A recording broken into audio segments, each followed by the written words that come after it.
So how do consultancies really work? Do you want to know? So this is the warts and all expose. And just as a bit of a disclaimer, I've worked for lots of organisations, BP, for example, BBC. They all have things about them that might make you feel uneasy. That's just the nature of any kind of corporate job, I think. But consultancies have a particular flavour, which I'm going to explain now. So for information, I set up and led a service line within a big consultancy. So I do know what I'm talking about. Most of the things that I'm describing apply to some degree to the Big Four. So how do they work? Well, they hire two kinds of people who are the key salespeople, for example. Either people with fantastic relationships. So, for example, you might hire somebody who's been working in a senior role in government for sort of 30, 40 years because they know where all the bodies are buried, right? They have all the key relationships with key budget holders. So you hire those people and you make them a director or a partner or whatever. And the second kind of people you hire are typically kind of thought leaders. So I was a kind of a thought leader, still am a thought leader in my field. And so those people are important because, they have something that their client wants. But then you hire an army of grads, okay? So you pay pretty good salaries, but you hire people with really good kind of test scores out of kind of college, and you pay them, pretty good salaries compared to what they could earn elsewhere.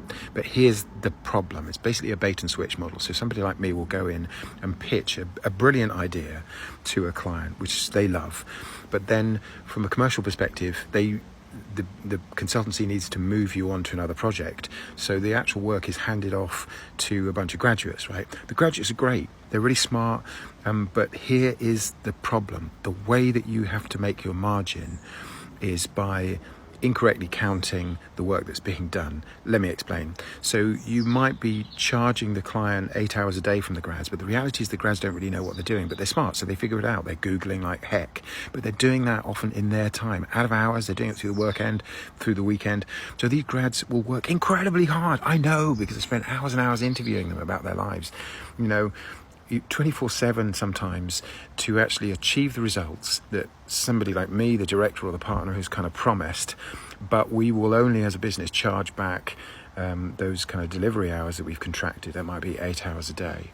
And so in essence, the consultancy profits from the enormous amount of non-tracked work that grads put in order to kind of achieve the results. But you could argue that the other way. You could say, well, it's a fantastic learning experience for them, which it kind of is, and they often move on to better roles. But that's, I think, the main thing that began to make me feel a little uneasy about the model.